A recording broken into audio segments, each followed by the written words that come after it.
Olá, eu sou Lauro Jardim. Eu sou o Gabeira. Eu e o Gabeira estamos hoje aqui na redação do Globo, no centro do Rio, como em todas as terças-feiras, para um papo sobre os assuntos quentes da semana. A ideia é a gente analisar, destrinchar, opinar, dar os bastidores de temas que vão da política internacional à política nacional, meio ambiente, sociedade, economia e outras coisas.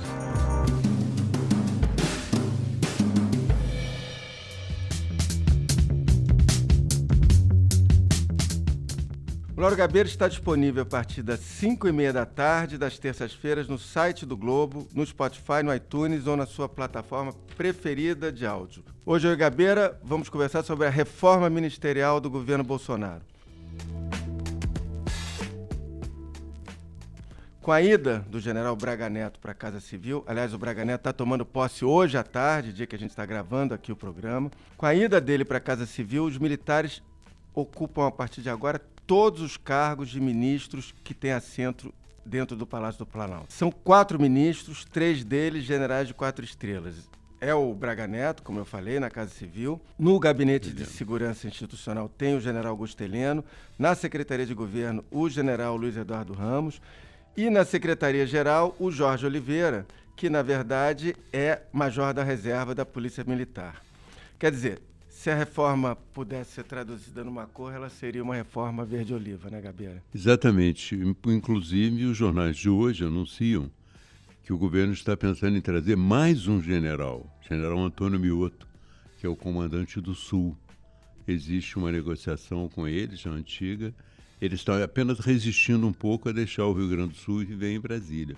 Mas é possível que isso se resolva essa semana. Então vai completar um quadro maior de militares dentro do Palácio do Planalto, por uma certa inquietação dos políticos, né? Há uma inquietação dos políticos por achar que o Bolsonaro poderia utilizar mais gente da sociedade. O problema é que o Bolsonaro não tem esse entrosamento com a sociedade. Ele não formou uma equipe na sociedade. E as pessoas que ele trouxe do ponto de vista mais ideológico, elas fracassam administrativamente. É uma incompetência muito grande. Então ele está, creio eu, tentando contar com a competência militar para tentar, de uma certa maneira, resolver os problemas que tem. Mas nós sabemos que isso, numa democracia, é muito frágil, um grupo militar assumir praticamente o governo. Nós sabemos que isso pode ser superado e talvez seja superado nas próximas eleições.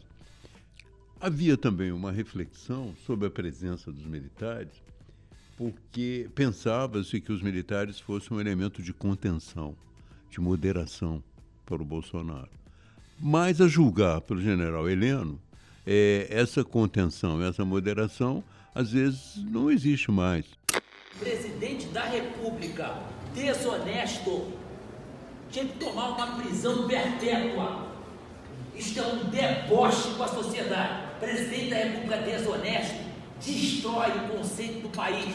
Isto é o cúmulo. Ele ainda aventar a hipótese da facada ser uma mentira. E será que o câncer dele foi mentira? E o câncer da dona Dilma foi mentira?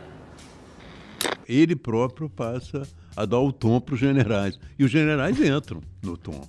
Isso é que nós temos que observar adiante. O Braga Neto eu o conheci aqui, eu o entrevistei, me mostrou todo o trabalho dele na intervenção federal, mostrou como ele constituiu uma estrutura, como ele colocou gente especializada em compras, como as coisas estavam sendo feitas de uma forma séria. Me pareceu um homem que gosta de administrar. Hoje vi uma notícia de que ele gastou apenas 10% do orçamento, que ele não teve competência para usar todo o dinheiro. Não sei se isso é verdade, não sei se é verdade se ele teve ou não competência, porque também o fluxo de dinheiro é um fluxo muito irregular. E parte dos gastos dele estão repercutindo agora. Tem 2 ou 3 semanas, o governador Witzel aqui no Rio anunciou que ele estava incorporando à Polícia Militar 750 fuzis comprados ainda com dinheiro da intervenção e só agora entregues. Exatamente. Quer dizer, a burocracia do Estado brasileiro também permite isso. Exatamente. Era preciso estudar um pouco melhor como foi essa administração da intervenção. Mas eu acredito que o Bolsonaro confie nele como um homem que possa fazer tocar essa máquina, né? Gabeira, tem uma outra coisa, no meio dessa reforma que foi anunciada na semana passada e que hoje está se concretizando com a posse do Braga Neto, que, sem muito alarde, o governo publicou no Diário Oficial uma mudança que não é pequena na estrutura do Palácio, que ele rebaixou o poder, diminuiu o poder do assessor presidencial para assuntos internacionais, que é um jovem, um cara de 33 anos, o Felipe Martins, que é o mais olavista dos olavistas que atuavam dentro do Palácio do Planalto. Inclusive foi aluno do Olavo de Carvalho. O Felipe Martins, ele, por exemplo, no ano passado, foi o redator final do discurso do Bolsonaro na ONU, um discurso agressivo que atacava a Alemanha, atacava a França, atacava caciques indígenas. Vale ressaltar que existem queimadas praticadas por índios e populações locais, como parte de sua respectiva cultura e forma de sobrevivência. Problemas qualquer país os tem. Contudo, os ataques sensacionalistas que sofremos por grande parte da mídia internacional, devido aos focos de incêndio na Amazônia, despertaram nosso sentimento patriótico. É uma falácia dizer que a Amazônia é patrimônio da humanidade e um equívoco, como atestam os cientistas, afirmar que a Amazônia, a nossa floresta, é o pulmão do mundo. Valendo-se dessas falácias, um ou outro país, em vez de ajudar, embarcou nas mentiras da mídia e se portou de forma desrespeitosa com espírito colonialista. E ele, na sexta-feira, o Diário Oficial publicou que ele agora, em vez de se reportar diretamente ao presidente da República, ele vai se reportar ao novo, exatamente, ao almirante Flávio Rocha, que foi nomeado para a Secretaria de Assuntos Estratégicos. Quer dizer, ele não se reporta mais diretamente ao presidente. Isso, até onde se sabe, foi feito por pressão dos militares, do general Augusto Heleno, do general Ramos, que sabidamente não gostam do estilo agressivo do Felipe Martins e há muito tempo mostravam certo desconforto. Eu, até hoje, não entendi, quer dizer, aonde que o Bolsonaro, quando ele resolveu recuar, mas o fato é que ele recuou e, nesse ponto, os militares venceram, em princípio, venceu uma ideia um pouco mais pragmática de política externa. Eu não sei até onde isso vai afetar a própria atuação do ministro Ernesto Araújo, porque o ministro Ernesto Araújo ele não tinha o poder total do Itamaraty. Ele praticamente dividia um pouco o poder, por incrível que pareça, com o Felipe Martins. Tanto que alguns discursos importantes da área internacional eram escritos, e pelo menos o texto final era do Felipe Martins. Eu não sei o que vai ter como consequência na atuação do ministro Ernesto Araújo. Agora, o fato é que você tem essa nova configuração dentro do Palácio. Um poder diminuído de um olavista agressivo e radical. Possivelmente a gente possa definir esse momento como um crescimento dos militares e um recuo da ala chamada ideológica, né? Que é, às vezes, orientada pelo Olavo de Carvalho, mas tem também os seus surtos de independência. Sim, aqui, né? sim. Então, na verdade, esse caminho era um caminho até desejável, mas desejável numa situação complexa, porque você, quando chega a desejar que os militares assumam tudo, é porque a situação está muito complicada, porque o quadro civil que ele trouxe, a estrutura civil que ele pôde movimentar, é uma estrutura incompetente, é incapaz de tocar o governo. E eu acho que, com o tempo, isso vai repercutir muito e certamente será um elemento fundamental nas eleições de 2020. O Bolsonaro, numa daquelas conversas tensas com jornalistas diante do Palácio do Alvorada, naquele cercadinho, naquele que ele costuma, inclusive, dar bananas para os jornalistas, ele chegou a dizer, logo depois do anúncio do Braga Neto: trocamos hoje 2 ministros, né? Ficou completamente militarizado o meu terceiro andar, são 4 generais ministros agora. Nada contra os civis. Olha, se é nada contra civis ou tudo contra civis, eu não sei. O que eu sei é que a gente conta hoje no ministério são 22 ministros, apenas 5 tiveram ou têm mandatos, que são Tereza Cristina, da Agricultura, o Onyx Lorenzoni, hoje na Cidadania, o Rogério Marinho, no Desenvolvimento Regional, o Mandetta, Luiz Mandetta, na Saúde, e o Marcelo Álvaro Antônio, no Turismo. Todos foram deputados ou são deputados licenciados. Quer dizer, a gente tem hoje a articulação política com o Congresso feita por um general da ativa, o general Ramos.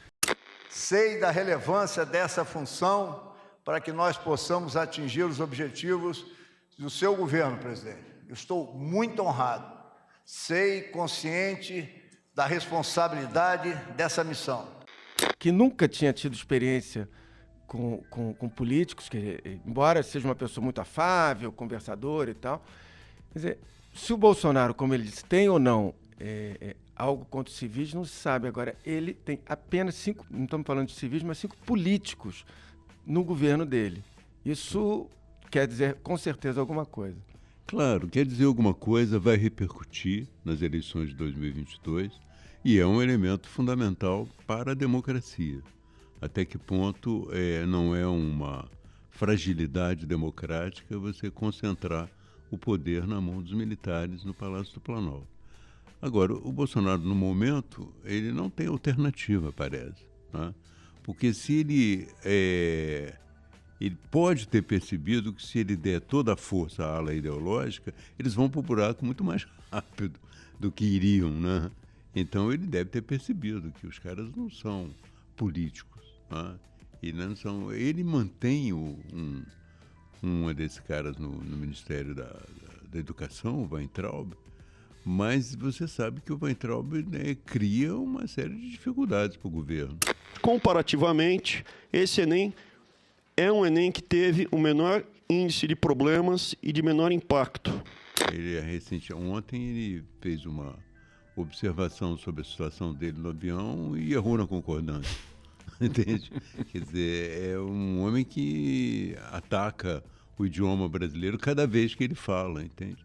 Então isso, com o tempo, evidentemente, o Bolsonaro só não o demite, eu acho, porque ele não quer dar sinal de recuo nesse campo. O general Ramos, ele chegou a dizer no fim de semana que a reforma ministerial estava concluída.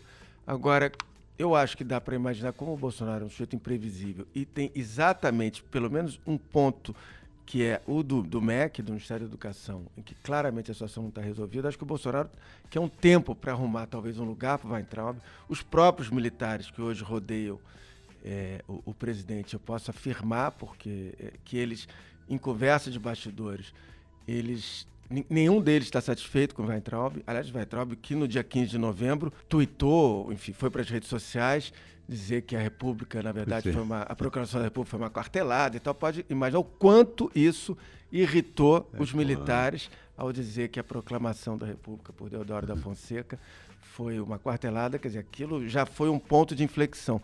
E não bastasse isso, a gente tem os resultados concretos. Enem, o dia a dia da educação, porque nada anda. Ele é um ministro tuiteiro. E ainda tuita errado, pelo menos no português. Em português sempre errado. O Bolsonaro precisa parar de dar banana. O Bolsonaro vem de uma região de banana, que é Eldorado, no Vale do Ribeira. Ele, quando deputado, ele fazia alguns discursos sobre a banana. Olá, amigos de Jair Bolsonaro. No momento, estou em 7 Barras, interior de São Paulo, onde logo mais me reunirei com lideranças evangélicas. E às 18h30 estarei na ABAVAR, Associação de Bananicultores do Vale do Ribeira, onde discutiremos a importação de bananas do Equador para o CEAGESP. Ao meu lado aqui, o vereador Renan, de 7 Barras, e também agricultor. Você acha justo o Brasil importar bananas do Equador?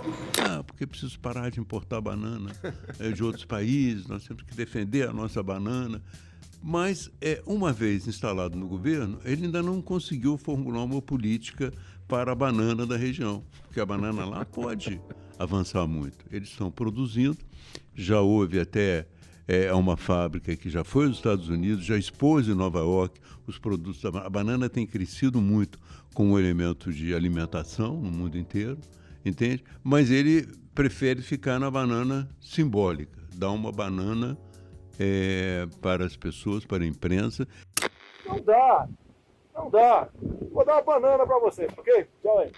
Quando você está diante de um presidente que dá uma banana para você, como ele está dando para nós, o que nós podemos fazer? Nós podemos, pura e simplesmente, lembrar, olha, você está dando banana também para outras questões. Por exemplo, para os 27 mil brasileiros que estão sendo deportados dos Estados Unidos. Eu acho que qualquer país, as suas leis têm que ser respeitadas, né? Em qualquer país do mundo onde pessoas estão lá de forma clandestina, é o direito daquele chefe de Estado, usando da lei, né, devolver esses nacionais. Essa deportação em massa é um caso inédito na história do Brasil. Nós nunca tivemos essa possibilidade de uma deportação em massa. Vários já vieram, já estão no Brasil. E o governo brasileiro, é claro, pela posição do Bolsonaro, o governo brasileiro não seria contra essa deportação. Bolsonaro tem uma posição anti-imigração, tanto que ele se alinha não só com o Trump, mas se alinha também com o governo da Hungria, por exemplo, que é claramente anti-imigrante. Mas o que o Bolsonaro pensa sobre os imigrantes não é o que o Brasil inteiro pensa sobre os imigrantes. Por exemplo, os imigrantes que foram para os Estados Unidos, eles mantiveram a economia de Governador Valadares durante muito tempo. Eu cheguei até uma época a pensar em fazer um museu do imigrante lá em Governador Valadares. Você como deputado? Aí, conversando com o prefeito, sim. que era do PT. Fazer um museu do imigrante em Governador Valadares, porque eles mantêm a economia, mandavam e mandam muito dinheiro, e aqueles que não mandavam dinheiro, que economizavam, quando voltam, eles investem no Brasil. Então, eles têm ali lanchonetes, academias, pequenas lojas com produtos americanos lá em Governador Valadares. Então, essa visão do trabalhador imigrante, ainda que ele seja ilegal, tem que ser alterada no Brasil. A imprensa foi muito discreta, né? E o governo omisso, porque, na verdade, com o nível de relações que o governo tem com os Estados Unidos... Tenho sim, como disse, dia muito, que muita coisa em comum com o senhor Donald Trump. Isso, para mim, é motivo de orgulho e satisfação. Ele quer uma América grande e eu também quero um Brasil grande. O Trump não ia se opor a uma conversa desse tipo. E muito menos seria difícil para os Estados Unidos dizer assim, nós deportamos, mas vamos fazer civilizadamente. Não estão fazendo. Mas eles podem. Para eles não custa nada ter uma atitude desse tipo. E o governo não tomou nenhuma providência nesse campo. Está dando uma banana para mais de 27 mil pessoas ilegais nos Estados Unidos e continua dando bananas, porque, evidentemente, como ele dá banana para a imprensa, ele só vai saber disso através desse comentário meu e vai me dar uma banana, certamente. Bom, o Lauro Gabeira de hoje está terminando, a gente vai ficar por aqui. O Lauro Gabeira, eu vou repetir, como sempre, está disponível a partir das 5h30 da tarde, das terças-feiras, no site do Globo, no Spotify, no iTunes ou na sua plataforma preferida de podcast. Esse episódio teve a captação de áudio de Elcio Braga e a edição de Carolina Moran e Hugo Araújo. Na terça-feira que vem, eu e Gabeira vamos dar um descanso para vocês. Terça que vem é de carnaval, é dia de relaxar, pular carnaval e a gente vai dar uma descansada. Até mais. Até mais.